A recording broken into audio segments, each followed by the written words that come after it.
Hola, buenos días a todos los que estén de este lado, buenas tardes a todos los que estén del otro lado del charco.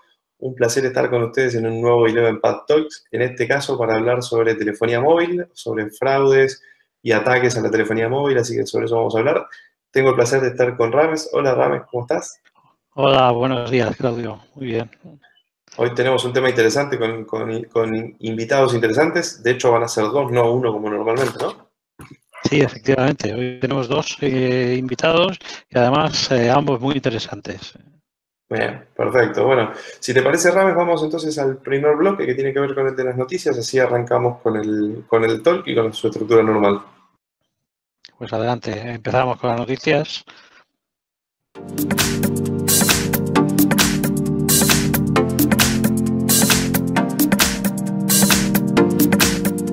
Bueno, la primera noticia que queríamos comentaros es una noticia que hemos visto sobre que los móviles de la empresa OnePlus vienen con una grave vulnerabilidad de fábrica, ¿no?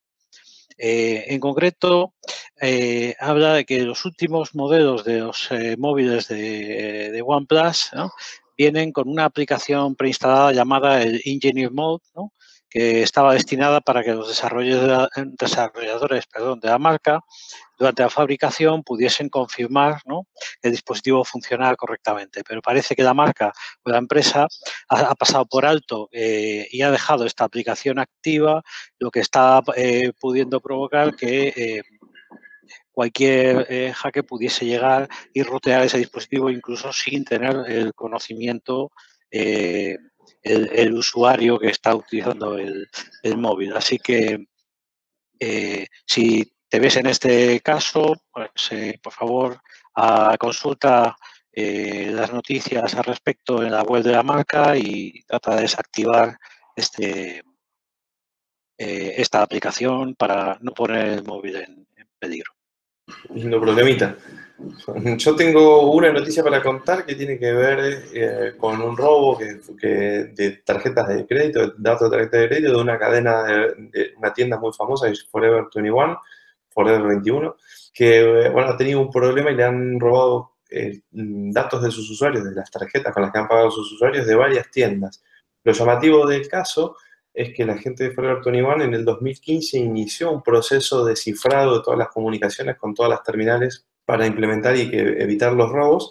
Y cuando surgió esto del robo, se empezó a hablar sobre un posible ataque interno, sobre algún caso fraudulento y demás, pero la empresa ha dicho que los robos se produjeron en algunas terminales que no tenían implementado, o mejor dicho, que no estaba operativo el cifrado, ¿no? Es decir, que en el 2015 implementaron supuestamente todos los equipos, pero había equipos que no tenían implementado el cifrado y en esos es donde ha ocurrido el robo, lo cual llama mucho la atención de cómo es esa arquitectura, cómo está diagramada para que tengas equipos que estén cifrados y equipos que no dentro de la misma red. Pero bueno, es un tema que todavía no hay mucha información, que está en investigación, pero si han comprado Forever 21, tengan en cuenta que sus cuentas, su información de tarjetas y demás puede haber sido vendida a terceros, ¿sí? Así que estén atentos a los gastos de sus tarjetas. Es curioso. La verdad es que no hay semana que no paremos de escuchar una nueva fuga de datos. Cierto.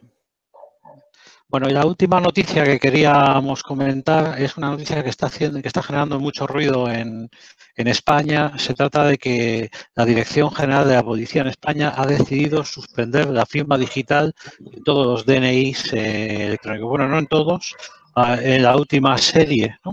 En el talk que es referente a la evolución de la seguridad gestionada, ya mencioné una noticia referente a un problema que se descubrió con los chips de Infineon, ¿no? Los chips, la última serie de DNIs en España, los DNIs o Documento Nacional de Identidad, de la última versión de esos DNIs incorporan esos chips, así que ese problema o esa vulnerabilidad tenía que ver con la librería que se utiliza para generar las claves privadas y públicas, el generador de claves asimétricas y que suponía que la robustez de, digamos, esas claves no era como se debía esperar y que se podía llegar a averiguar con un esfuerzo menor la clave privada partida pública. Así que mientras la Dirección General de la Policía investiga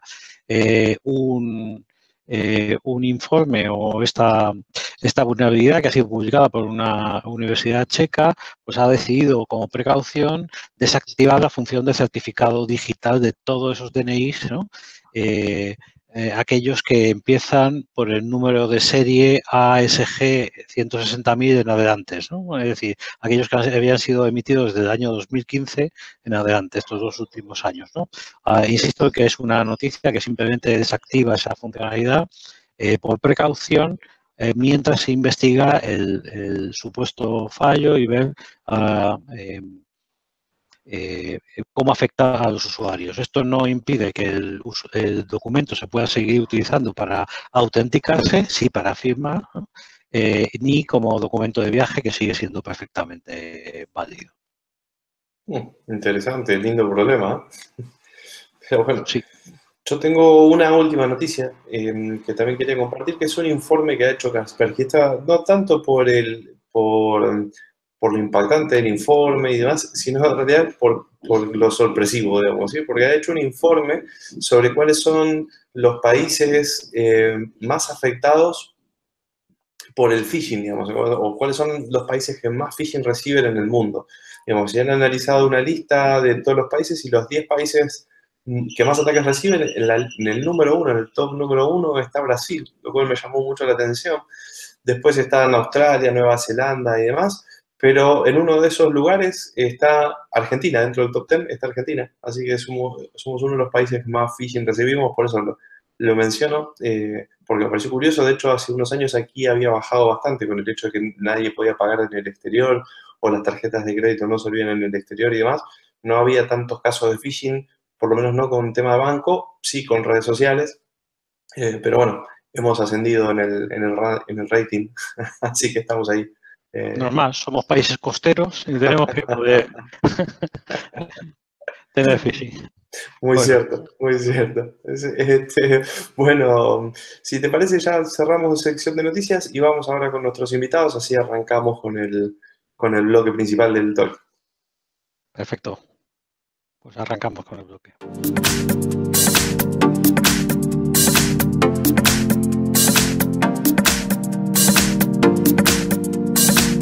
Bueno, ahora sí, estamos ya para empezar, Rames, con el bloque de seguridad de sistemas de telefonía móvil, con el tema de hoy. Así que le damos la bienvenida a nuestros invitados, ¿te parece? Sí, me parece perfecto, Claudio. Bien. Bueno, gracias a ambos. Está con nosotros Agustín Blanco, consultor en fraude en Telefónica, Ingeniería y Seguridad. Agustín trabaja hace más de 15 años en Telefónica, en la parte de fraude, estás en España. Así que gracias, Agustín, por acompañarnos. Gracias a vosotros. Bueno, y también está con nosotros Adrián Plom, consultor en aseguramiento de ingresos y gestión de fraude en SUEX. También trabaja hace muchísimos años, hace más de 20 años en el mercado de telecomunicaciones y está muy relacionado con temas de fraude y con temas forenses también, ¿no es cierto? Bienvenido, Adrián. ¿Qué tal? Muchas gracias por la invitación. Bueno, es un placer para nosotros tenerlos acá y como saben la idea era charlar un poco sobre lo que tiene que ver con telefonía móvil, con telefonía celular y arrancar desde ahí con un tema desde los fraudes, desde los ataques que puedan llegar a haber y un poquito sobre esos temas. Quizás cuando uno habla de telefonía celular siempre nos preguntan cómo es la red, ¿no? Y hay mucho debate sobre cómo es. Sobre todo el mundo piensa que es una antena y desde la antena distribuyen y no terminan de entender claramente cuáles son los componentes. Así que por ahí empezamos arrancando explicando qué es eso y después nos vamos metiendo un poquitito más en los distintos tipos de fraudes que hay en las distintas líneas, ¿no? ¿Les parece? Perfecto. ¿Cómo no? Bueno, si quieren arranco yo contando, pero básicamente si tomamos la red GSM, digamos, para tomar una base de telefonía, digamos, tenemos 3 componentes que son claves. Tenemos, por un lado, todo lo que es la MS, los mobile stations, digamos, las estaciones de terminales de los clientes, que tenemos el teléfono por un lado, tenemos la SIM por el otro, y después vamos a hablar un poco sobre fraudes relacionados con eso, que es donde tienen mucha experiencia ustedes para contarnos y para aportarnos valor. Después también tenemos las estaciones base, las BTS, digamos, las antenas, en donde también tenemos equipos de comunicaciones como switch o tenemos equipos de procesamiento, amplificadores y demás. y esas BTS están de alguna manera controladas por lo que son las BSC, que son la Base Station Controller, digamos que son como los componentes más cercanos al cliente, digamos, ¿no? Esa BSC puede controlar varias BTS y hace que las comunicaciones fluyan entre las distintas antenas en una misma región. Pero por encima de eso, tenemos todos los componentes de networking y el switching, que son el subsistema que se conoce como NSS, que es el subsistema que está montado en las empresas de telefonía, en donde en esos lugares ya tenemos equipos de switching, tenemos equipos de establecimiento de señalización, de coordinaciones y demás. Los ataques que se están dando hoy en día fluyen en las tres lugares, digamos. Tenemos ataques que están desde el lado del cliente, tenemos ataques que están relacionados con la parte de antenas y equipos de amplificación, y tenemos ataques que están relacionados con la NSS, sobre todo por el intercambio de protocolos nuevos que hay hoy en día. Así que eso es un poco el panorama. Si les parece, arrancamos por la Mobile Station.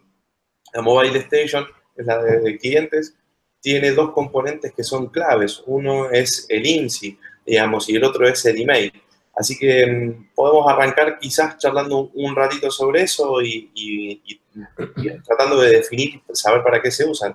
No sé si, Agustín, nos querés contar vos de qué se trata un email, para qué sirve, digamos, y a términos generales, antes de hablar sobre fraudes con eso. Perfecto. Bueno, pues el email prácticamente, bueno, es un código de 15 dígitos y lo que hace es identificar a cada teléfono, a cada terminal. Lo que podríamos decir básicamente que es como si fuese su DNI. El email es de gran utilidad en caso, pues, de robo o de pérdida, así como, por ejemplo, la detección de determinadas tipologías de fraude. Sí, es realmente común que se pueda utilizar ese email, bueno, pues para detectar nuevas tipologías o nuevos eventos de fraude. Bien, ¿y el email está asociado a algún dispositivo particular? No, el email, cada teléfono tiene su propio email, es decir, es independiente. Bien, perfecto. ¿Y es posible cambiar un email del teléfono? Los emails se pueden resetear. Bien. Bien. Hay muchas creencias sobre que el email es único y irrepetible, que en realidad debería serlo por definición, pero que no se puede modificar. Era como las macadres, ¿no? Decían, la gente dice, las macadres no se puede tocar. Bien. Y en el caso del IMSI, porque siempre se confunde bastante el tema del IMSI con el email. No sé si Adrián, ¿quieres contarnos tú qué es el IMSI? Sí, cómo no. Bueno, el IMSI es el International Mobile Subscriber Identity. Está relacionado básicamente con la identificación del suscriptor. Es un código que permite identificar a un usuario dentro de una red móvil de una manera unívoca. Está compuesto entre 14 y 15 dígitos y tiene tres componentes. El primer componente es el Mobile Country Code, que identifica el país de origen de ese suscriptor. El segundo componente es el Mobile Network Code, que es entre 2 y 3 dígitos. Identifica al operador de la red, o sea, el dueño a qué red pertenece dentro del país el suscriptor. Y el último componente es el Mobile Subscription Number, que es un código de entre 9 y 10 dígitos, identifica específicamente a un suscriptor. Básicamente es muy similar al número de teléfono, ¿no? Es muy parecido. Hay distintos tipos de codificación en cuanto a la numeración o a la identificación del suscriptor. Específicamente el IMSI corresponde a lo que es la norma E212 de la ITU, y es digamos, básicamente, es el utilizado en Estados Unidos, y luego hubo una adaptación en Europa con la E214, que es similar, tiene diferencias mínimas.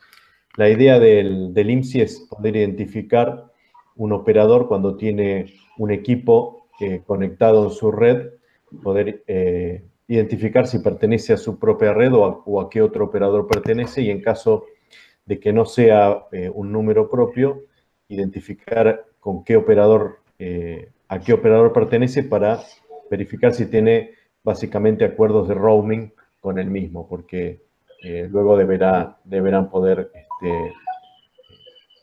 facturarse los cargos de interconexión.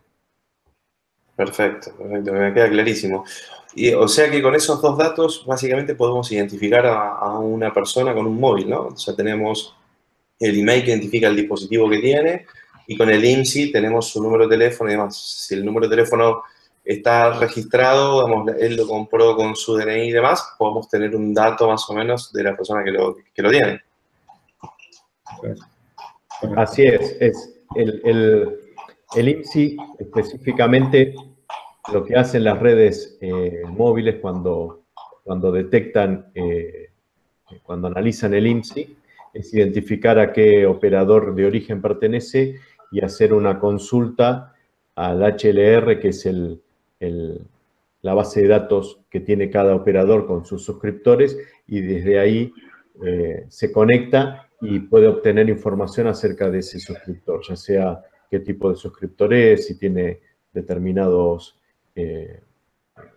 créditos o permisos o qué tipo de servicios tiene habilitado, etcétera. Bien, perfecto, clarísimo.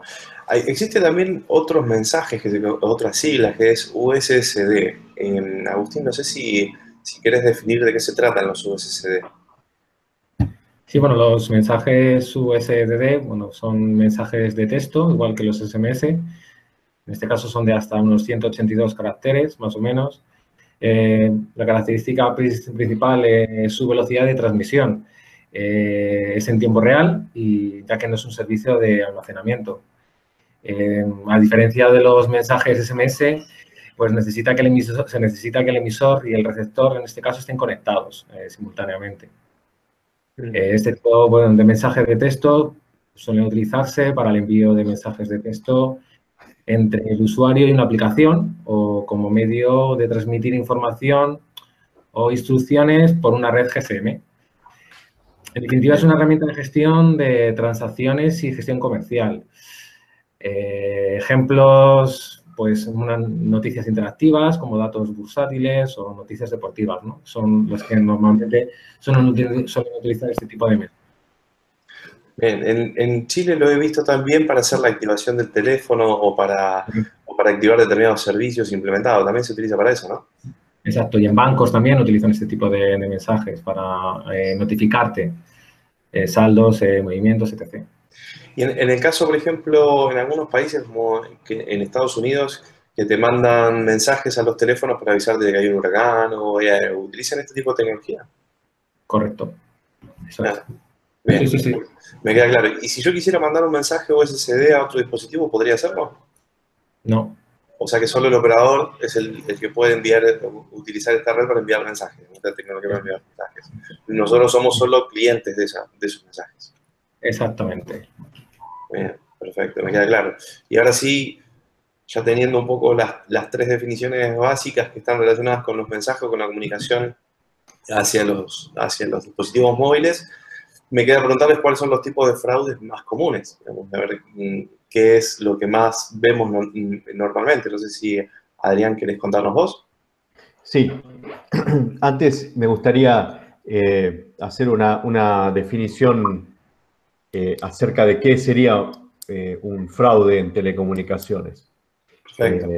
Nosotros, hay distintas definiciones dependiendo de los distintos organismos que están involucrados, pero a mí me gusta definirlo como es un robo de servicios o activos de telecomunicaciones con el uso de los mismos para cometer otros delitos. Esto tiene distintas características, como por ejemplo que se aprovecha de debilidades existentes. El fraude puede ser interno. El fraude es un fin en sí mismo o un medio para cometer otro delito. No siempre el fraude es sencillo y directo, sino que muchas veces, y la mayoría de las veces, tiene ciertas complejidades que vamos a ver cuáles serían sus componentes. El fraude se adapta, evoluciona junto con la tecnología, con lo cual las áreas de detección y gestión de fraude tienen que estar constantemente mejorando y adaptándose al fraude. los desafíos que podemos mencionar tienen que ver con reducir las debilidades. Esto tiene mucho que ver también con seguridad, prevención, control, detección temprana y una rápida adaptación. Nosotros dividimos los tipos de fraude o el escenario de fraude en dos.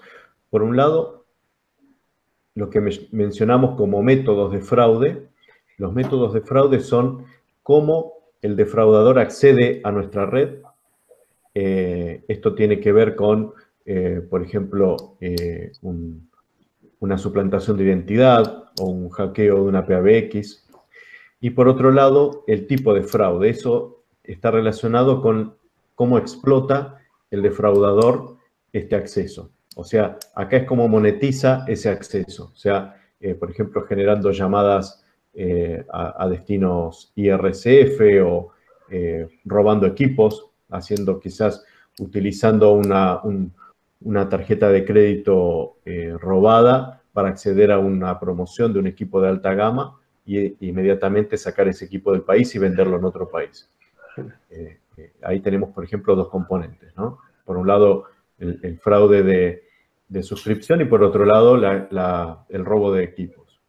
Te hago una pregunta en el medio, digamos. Mencionaste llamadas IRCF, digamos. ¿Qué sería? Es uno de los tipos de fraude, de los tipos de fraude más importantes. Dentro de, como yo les mencionaba, por un lado tenemos los métodos de fraude, donde los más importantes son el hacking de PBX y de IPPBX, el fraude de suscripción y el fraude de dealers. Digamos, el hacking de PBX es un hacking que lo que hace el defraudador es acceder de una manera no autorizada a una central telefónica, ya sea una central de la red fija, de la red móvil o una central virtual. Accede para luego explotar ese acceso generando llamadas. Por otro lado, los otros métodos son el de fraude de suscripción, que tiene distintas modalidades, ya sea el objetivo del fraude de suscripción es ingresar a la red por medio de una suscripción falsa, ya sea proveyendo información errónea, inventada o robada, o utilizando medios de pago robados. Y el fraude de dealer, que es el fraude que normalmente uno tiene, una empresa móvil tiene representantes que hacen ventas. A veces estos representantes necesitan generar un cupo de ventas para tener una mayor comisión y a veces esto genera falsas ventas que luego se ven reflejadas como cancelaciones en el futuro. Esos serían los tipos, los métodos de fraude. En cuanto a los tipos, es cómo se explotan, y los más comunes tienen que ver el IRCF, que mencionamos anteriormente, es el International Revenue Share Fraud. Es un fraude que está basado en destinos que son de alto costo. Hay países que tienen registrada numeración, como numeración de servicios de valor agregado, o numeración premium, que tienen un costo muy alto. Por ejemplo, si normalmente la terminación en un determinado destino puede salir 20 centavos de dólar, estos destinos pueden llegar a salir 2, 3 o 5 dólares el minuto. ¿Qué pasa? Cuando alguien llama a ese destino, entre los operadores de telefonía, para llegar a esa llamada a este destino requieren enrutar la llamada a través de distintos operadores. Y estos operadores tienen que pagar ese costo. Normalmente esto se refleja como un excesivo pago en los costos de telefonía de las empresas de telecomunicaciones, que no siempre se les cobran a los clientes, porque los clientes que sufren este tipo de fraude en general no aceptan pagar estas cuentas y bueno, termina siendo un costo para la compañía. Otros de los casos de tipos de fraude importantes tienen que ver con robo de equipos.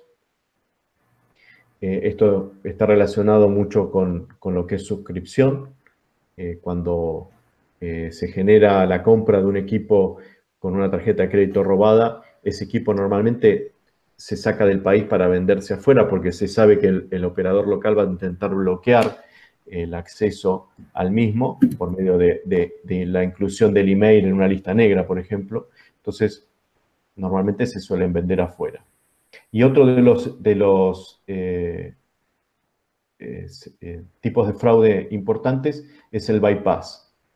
El bypass es también un modo de explotación del acceso a la red telefónica y tiene que ver con disfrazar las llamadas cuando entran al país como llamadas internacionales, disfrazarlas como llamadas locales. Normalmente los costos de interconexión de las llamadas en telefonía varían si son llamadas locales o si son llamadas internacionales. Lo que hacen muchas compañías es tener equipos localmente que reciben llamadas por medio de Internet y los terminan por medio de SIMs que tienen conectadas a estos equipos como si fueran llamadas locales que generan estos supuestos suscriptores. Con lo cual, una llamada de terminación internacional que puede salir 20, 30 centavos de dólar se está terminando a un costo de 2 o 3 centavos, que es lo que puede salir localmente. El perjuicio básicamente es al operador, ¿no? Tanto en este como en el IRCF son los más perjudicados. Y tanto el fraude de bypass como el fraude de IRCF son los dos fraudes que más han crecido en los últimos 2 años. Han crecido un 200% aproximadamente cada uno de ellos. Bien, eso es un montón de crecimiento. El del bypass es el que utiliza el de las tarjetas, ¿no? Que te venden una tarjeta para hacer llamadas más baratas y demás. Ese es más común, porque es la forma más común que un cliente la ve. Exacto, ese tipo de fraudes en general están relacionados con las comunidades que tienen necesidad de generar llamadas a su país de origen. Entonces, tienen distintas modalidades, ya sean por locutorio, ya sea por tarjetas. Lo importante acá es la infraestructura que utilizan. Ellos captan las llamadas en el lugar de origen, las enrutan por medio de rutas IP, claro. Y en el destino tienen un concentrador donde reciben estas llamadas y las terminan por medio de, normalmente los que se denominan SIM-box, que son cajas donde uno le conecta varias tarjetas SIM. Pueden ser prepagas, normalmente son prepagas. Y tiene un software que lo que hace es recibir estas llamadas y las va desviando aleatoriamente a estas distintas SIMs y terminan de esa manera las llamadas. Bien, perfecto. Agustín, todos estos tipos de fraude que nos estaba contando Adrián, algunos parecen como locos que se puedan hacer y demás. ¿Qué tan comunes? Bueno, recién nos decía Adrián que crecieron 200% los últimos dos que nos contaba, los dos tipos de fraude. Pero ¿qué tan común es en nuestros países, en España, en Latinoamérica y demás estos tipos de fraude o cualquiera de los que ha nombrado Adrián? Bueno, como bien ha indicado Adrián, son las tipologías de fraude más comunes a día de hoy a nivel global, es decir, a nivel mundial son las dos más comunes. Yo te puedo hablar más, por ejemplo, en España el fraude de suscripción está a la orden del día, es decir, es algo muy, muy, muy habitual. Un fraude de suscripción siempre lleva englobada una suplantación de identidad. Es decir, a día de hoy los fraudulentos cada vez se buscan más la vida para intentar conseguir datos de terceras y cuartas personas para poder tramitar cualquier alta, una migración o una portabilidad que no sean de él. Es decir, pueden utilizar datos de una persona para los datos de alta, datos de facturación de otra y los datos del envío de ese terminal a otra. Es decir, realmente el defraudador está utilizando datos de diversas personas para poder tramitar un alta o adquirir un equipo o hacer tráfico IRSF, etcétera, ¿no? Y todo eso siempre está a través de la suplantación de identidad. A día de hoy, con Internet, cualquier fraudulento pueda tener acceso a datos, listas de cualquier persona y, bueno, pues los canales de venta pues no son muy seguros y, por tanto, se facilita a que, en este caso, el defraudador pueda tramitar estas altas, y eso conlleva a que, bueno, puede hacer mal uso de ese terminal o de esa línea en las diferentes tipologías, como en este caso ha dicho Adrián, bien por IRSF, bien por bypass, etc. Pero vamos, que el fraude de suscripción, es decir, el tramitar altas o migraciones o portabilidades con documentación falsa suplantando, es muy habitual en España, pero creo que en este caso Adrián me puede confirmar que el resto de países de la TAN pasa más de lo mismo. Exacto, sí, sí, así es. Tanto fraude de suscripción como bypass y IRSF son los 3 fraudes más importantes. Creo que el fraude, el de suscripción, es uno de los que más se escucha, digamos, ¿no es cierto? Porque, bueno, la gente lo denuncia porque siente el robo de una identidad y bueno, y hace algún reclamo hacia las operadoras, hacia los medios, a través de Twitter, y lo pone, ¿no? Alguien sacó una línea a mi nombre, ¿no? Es más común escucharlo. Además que normalmente los fraudulentos encima se suelen atacar a ese cliente o a ese tercero a través de diferentes compañías, es decir, no solamente con Telefónica, lo puede hacer con Vodafone, con Orange, es decir, tramitan altas múltiples en diferentes operadores, ¿no? Y a nivel global, o sea, que es impresionante que a ese cliente, a ese tercero pobrecito que le han cogido los datos, pues el pufo que le pueden hacer es bastante grande, ¿no? Es decir, y muchas veces desconociendo que se lo han hecho. Es decir, normalmente hay muchas veces sus clientes se dan cuenta cuando quieren tramitar cualquier hipoteca, cualquier préstamo, y les dicen que está metido en listas de morosidad y les dicen que es por Telefónica, por cualquier otro operador, y entonces el cliente llama, es cuando llama y se encuentra el pastel de que, bueno, pues le han tramitado múltiples líneas y que les han generado pufos de mucho dinero, ¿no? Claro. Te digo que a día de hoy es el fraude que más repercusión a nivel usuario está teniendo, ¿no? Bien, sin embargo, cuando también ustedes nombraban que otro de los tipos de fraude tenía que ver con los hackeos de las centrales telefónicas, de las PBX, de las IPBX y demás, también Rames, hablábamos en estos días, ¿te acuerdas, Rames, de casos o de conferencias en donde contaban sobre ataques a las redes de telefonía, en particular a las estaciones, ¿no? Hubo una conferencia ahí en España, ¿no, Rames, que mencionaban sobre el tema? Sí, Claudio, sí, efectivamente, en la ruta del año 2014 se contaba cómo distintos tipos de ataques se podían realizar, creando estaciones falsas y pudiendo pues engañar a los teléfonos móviles que pensaban o que se conectaban a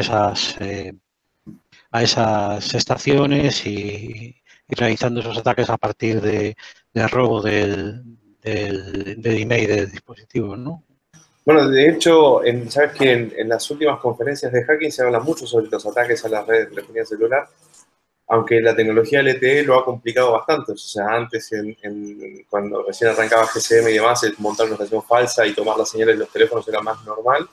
En LTE esto no era tan común. Sin embargo, en la última DEFCON hubo una charla de un equipo, si no me equivoco, creo que eran de China, que lo que hacían era un ataque después de que la comunicación estaba establecida. Por primera vez, cuando quería hacer la rellamada, lo que demostraron era que en vez de hacerlo sobre LTE, lo hacía sobre 2G, y a partir de ahí impersonaba la comunicación y hicieron un ataque que se llamaba Ghost in the Telephone o algo así, que era básicamente hacer que la segunda llamada nunca entre al teléfono y la atienda un tercero, digamos, y impersonalizaba la llamada. Era como una pinchadura telefónica, digamos, sobre LTE muy interesante, digamos, ¿no? Un ataque muy interesante. Pero bueno, hay varios tipos de ataques diferentes que están montándose y que están hablando. Sobre todo hay muchos artículos que explican de cómo montar una BTS falsa, digamos, una radioestación falsa. No sé si ustedes, Agustín o Adrián, se han encontrado con este tipo de fraudes en su día a día. Si es algo común o si solamente queda más en la teoría o queda más para las fuerzas de seguridad que quieran hacer una investigación y montan una antena falsa, digamos, ¿no? ¿Cómo lo ven ustedes del lado del análisis del fraude? Yo particularmente no he visto este tipo de actividades.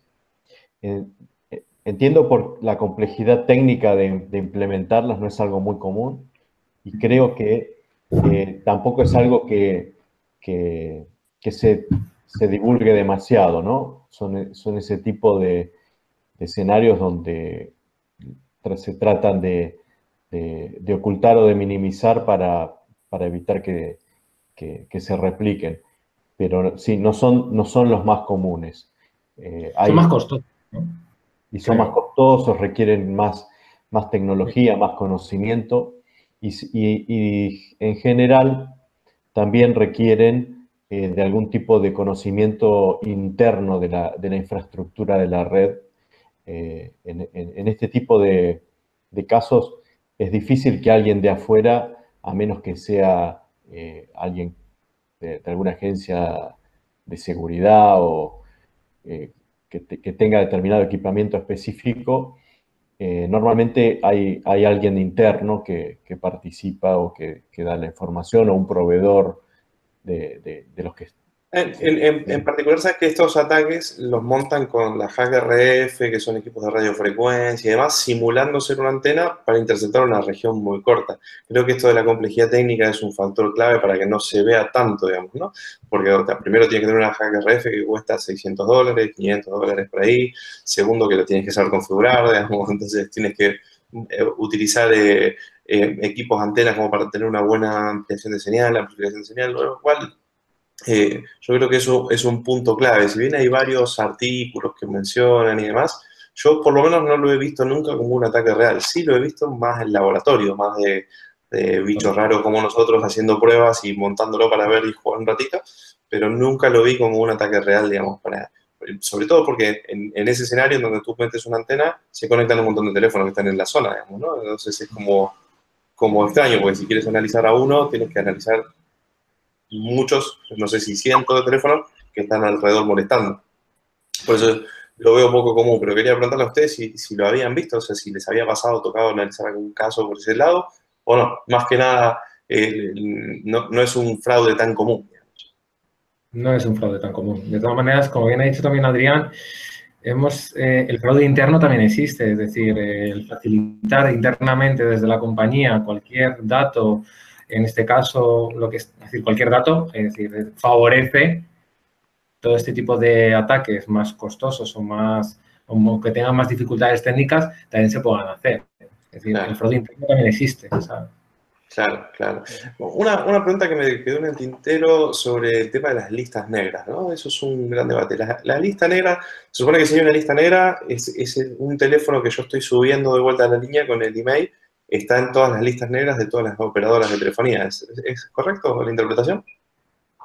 Hay listas negras comunes, pero luego hay listas negras de cada operadora. Es decir, yo te puedo hablar, por ejemplo, en Telefónica de España, cuando un cliente era catalogado como fraude, es decir, todos los teléfonos que ese cliente fraudulento había utilizado en todas sus llamadas se metían en una lista negra, no para que ese teléfono se dejase de utilizar, sino para que futuros clientes que utilizasen ese terminal nos generaran una alerta y se pudiese analizar la conducta de ese futuro cliente que, bueno, en líneas generales era igual de fraudulento que el anterior, ¿no? Entonces, muchas de las listas negras, sobre todo listas negras con email, bueno, pues eran bastante... vamos, daban resultado 100%, O sea que lo que tú tienes es una alerta y sobre esa lista negra en realidad no es que bloqueas directamente, sino que haces monitoreo. Digamos, y en base a eso tomas decisiones. Analizas el comportamiento del cliente actual que ha utilizado un email fraudulento y, bueno, pues normalmente sueles intentar comparar la conducta del cliente ya detectado fraudulento anterior con el actual, ¿no? Es decir, los fraudulentos normalmente siempre utilizan los mismos recursos y tienen unos patrones muy determinados y es más fácil seguirlos, ¿no? Entonces, que esos emails se meten en una lista negra para que en la red, en el momento en que un cliente nuevo los vuelva a utilizar, bueno, pues en una manera, era como un cebo para esos nuevos, por llamarlo de esta manera, para poder cazarlos, ¿no? Interesante. Ahora les dejo las dos últimas preguntas para ver para que puedan ir cerrando ustedes con el tema, ¿no? ¿Cuáles son los desafíos que se encuentran hoy en el mercado de las telecomunicaciones y cuáles son las tendencias en lo que tiene que ver con la detección y monitorización, con esto que me estabas, incluso con esto que me estabas contando, ¿no? De las listas negras. O sea, ¿qué otras cosas se hacen para detectar y monitorear los fraudes y tratar de prevenirlos, obviamente? No sé quién quiere empezar, los dejo libre a los dos. Sí, yo si querés te inicio con los desafíos. Dale, perfecto. Nosotros hoy estamos enfrentando una transformación de lo que es un cliente tradicional a un cliente digital, específicamente el mercado de telecomunicaciones. En los últimos años ha evolucionado mucho al respecto y esto impacta no solamente en la oferta de servicios o en el conocimiento del cliente, sino también en los canales de participación y en los modelos de ingresos. Es un negocio donde cada vez se ofrecen más productos y servicios más rápido, hay más competencia al respecto y hay menos regulación. Los modelos de negocios son más complejos, tenemos más partners que participan en el mismo, con lo cual los puntos vulnerables en nuestra red, en nuestro ecosistema del negocio, se ven incrementados significativamente. Entre los principales desafíos que marca la industria al respecto, en primer lugar está la competencia disruptiva, que es donde nosotros vemos que hay una evolución y un constante adaptación y generación de nuevas ofertas. Hay una carrera importante al respecto entre los distintos operadores. Por otro lado, tenemos falta de actualización en lo que es el marco regulatorio. Vos mencionabas anteriormente el tema de las listas negras. Es muy común que una empresa, que incluso empresas del mismo grupo, por ejemplo Telefónica, puedan tener una lista negra de emails o entre la región compartir los emails. Pero todavía no hay una reglamentación o no está implementado que uno pueda tener una red de una lista negra global de emails. Esto evitaría, por ejemplo, casos donde una persona en Argentina utiliza una tarjeta de crédito robada para comprar un celular de alta gama y automáticamente lo vende en Colombia, por ejemplo. Por eso es que se da esa modalidad, porque ese email, cuando es detectado, es incorporado dentro de una lista negra, pero dentro del país. A lo sumo puede ser compartida con otros operadores de la misma empresa, con Telefónica de Colombia, pero si la persona se lo vendió a una persona que tiene una SIM de ETB en Colombia, ya no es detectado, ¿no? Eso tiene que ver con el marco regulatorio.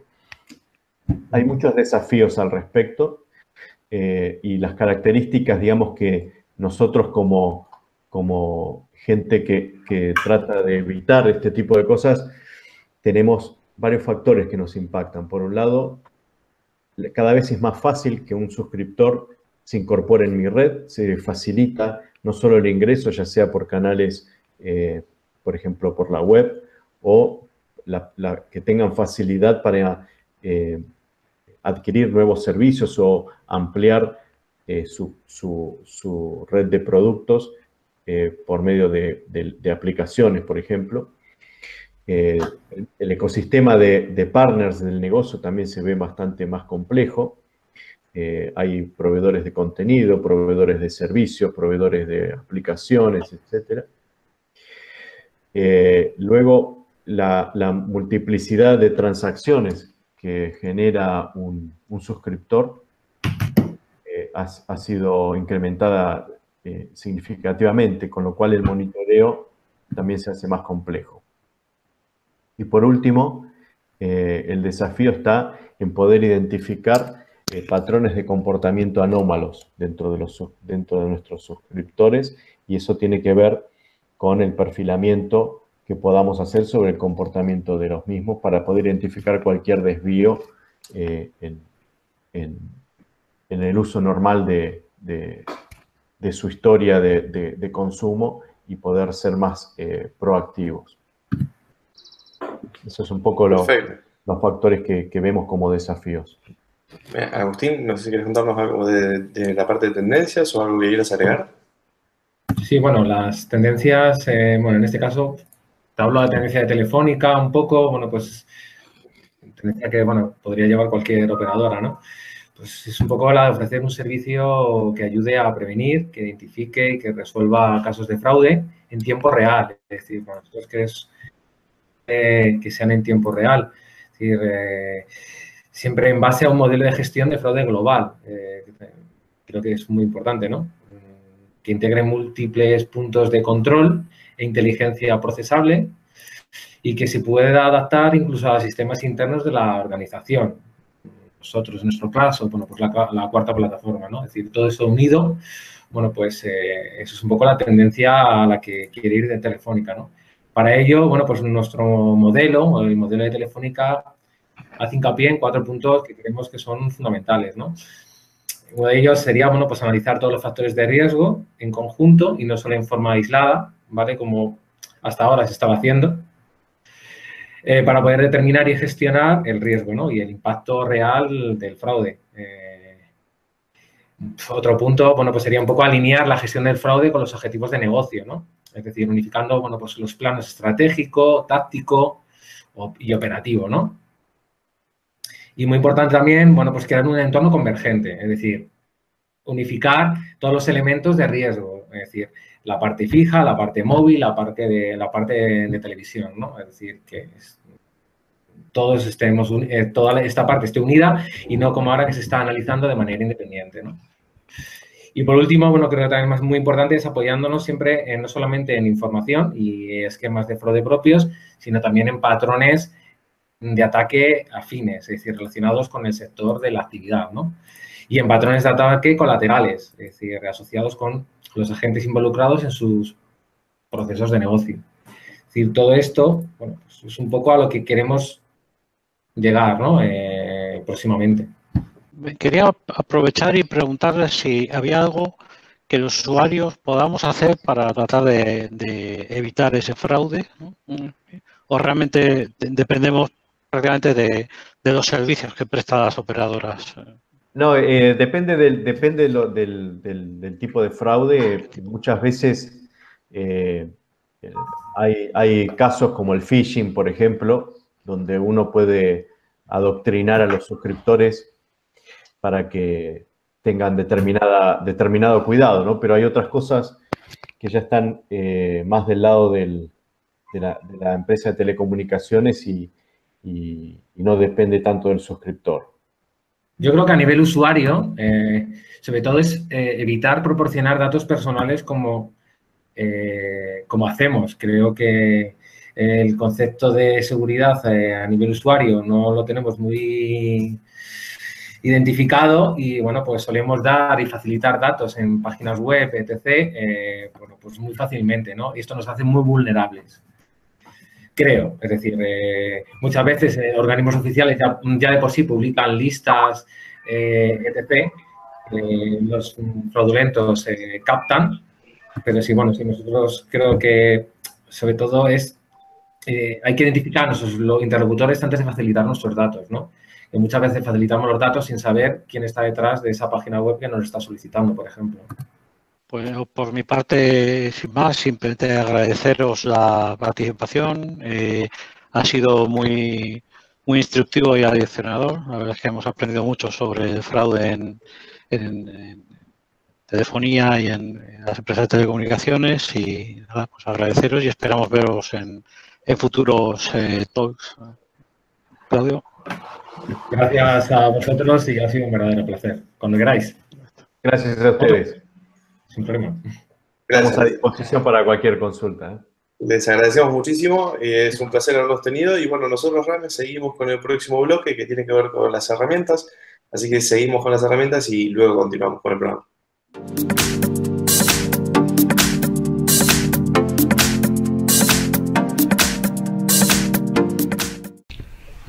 herramienta que os traemos hoy es una app desarrollada por la empresa de seguridad Armis, quienes han descubierto el conjunto total de 8 exploits del protocolo Bluetooth. Con estas vulnerabilidades se permite atacar prácticamente cualquier dispositivo con este protocolo. A esta vulnerabilidad se ha bautizado como Blueborn, ¿no? La herramienta, como veis, es una app de Android que está disponible en su market oficial y una vez descargada y ejecutada nos permite escanear si nuestro dispositivo Android es vulnerable a este tipo de ataque, ¿no? Y de hecho nos informa de ello para que apliquemos las actualizaciones necesarias del fabricante. También nos permite detectar los dispositivos cercanos y nos indica su grado de riesgo con un sencillo código de colores. La herramienta no nos permite explotar las vulnerabilidades, sino solo detectar qué dispositivos serían vulnerables, entre los que se incluyen todo tipo de dispositivos Bluetooth, ¿no? Así que espero que os guste.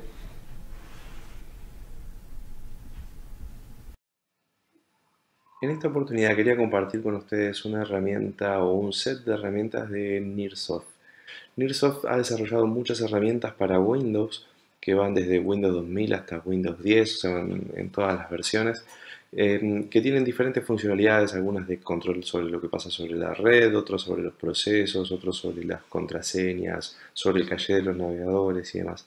Algo muy interesante que han desarrollado es un Near Launcher, que es básicamente un lanzador de aplicaciones. Y como dato curioso es que estas herramientas de Nearsoft tienen la opción de algunas instalarse para poder sacar información, pero en este caso, en el caso del launcher, uno puede ejecutarlo y tiene un set de aproximadamente 200 herramientas en modo portable que las podés ejecutar, podés hacer análisis de la información que estás tratando de buscar sin necesidad de instalar ninguna herramienta. Tiene aproximadamente un peso de 48 megas, o sea que es bastante poco. Y cuando lo descargamos, si elegimos la opción de descarga normal, es muy posible que los antivirus lo detecten y lo intenten eliminar o lo frenen y más. Si eso pasa, también ponen una opción de descargar una versión zipeada con una contraseña predefinida para que los antivirus no lo detecten en la descarga y no lo cancelen, o mismo los navegadores, como es el caso de Chrome, que lo va a tratar de frenar, ¿sí?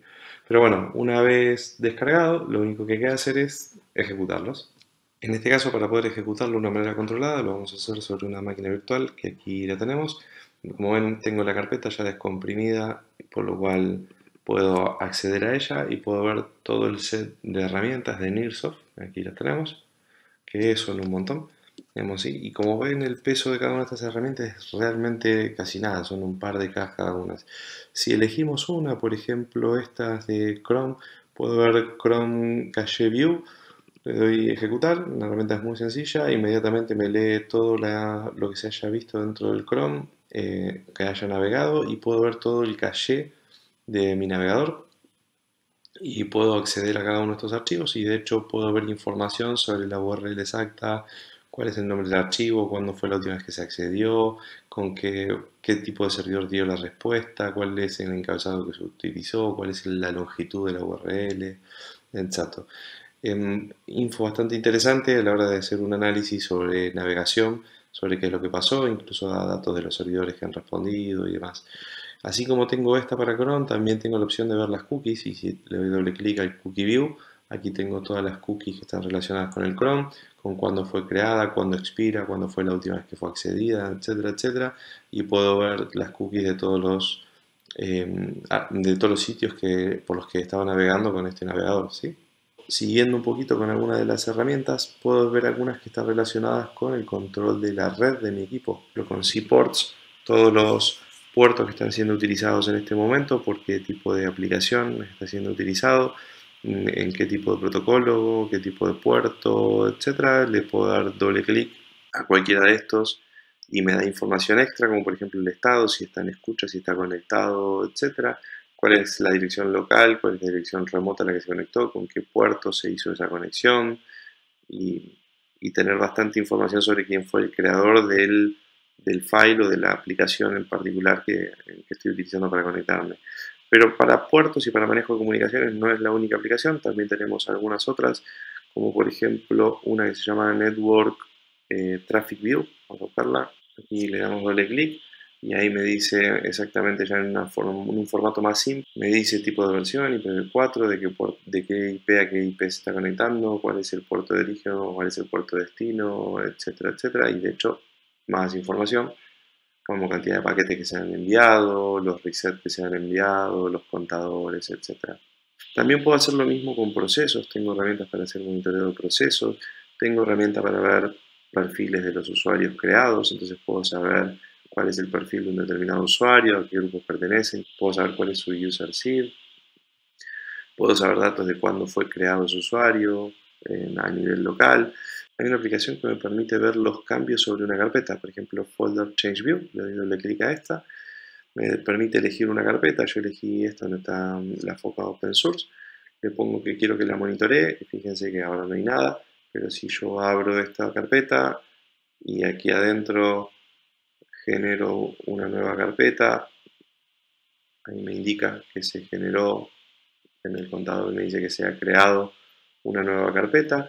De hecho, a esta nueva carpeta la vamos a renombrar, la vamos a poner prueba, y vamos a ver que ahí me dice que fue renombrada, vamos así. Entonces tengo una herramienta de monitoreo sobre lo que está pasando sobre mis archivos que puede resultar interesante. Bueno, si quiero saber un poco lo que está pasando con mi máquina, tengo dos aplicaciones que también son interesantes. Una se llama Last Activity View, que me permite ver todas las actividades que han ido ocurriendo con mi máquina. Esto es todo lo que ha pasado, se hizo con esta aplicación, eso, el tipo de archivo y demás. Pero ahí vemos un poquitito todo lo que ha pasado. Fíjense que incluso la creación de la nueva carpeta dentro del directorio Foca está aquí marcada, que es lo que acabamos de hacer. Pero aquí vemos todo lo que ha pasado en mi máquina. En la misma línea tengo el Winlog on View, que me permite ver todas las personas que se han logueado en el equipo, digamos, incluso indicándome nombre de usuario, el dominio que se ha utilizado, en la computadora obviamente es la local, la que estamos mirando, pero desde cuál fue el log on time y cuál fue el log off time, para tener una duración exacta y el tipo de login que fue, si fue interactivo o no fue interactivo, etc. Como ven, es una herramienta bastante interesante, bastante completa, hay un montón más de aplicaciones, simplemente quería listarles algunas como para que jueguen, pero tienen incluso para reportes de crashing, para Wi-Fi, para saber las contraseñas de las Wi-Fi, si es que se olvidaron y cargaron una contraseña y después no se acuerdan cuál es. Tiene un set bastante completo de herramientas y de análisis. Y bueno, espero que les haya gustado.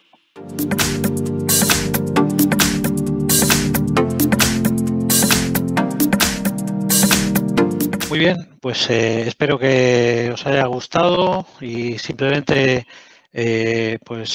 nos vemos en el próximo talk, que como siempre será dentro de 15 días, el próximo talk sobre Open Data que darán nuestros compañeros Diego Spitia y Gabriel Bergel. Bien, encantado de haber estado y hasta la próxima. Gracias a todos, nos vemos la próxima.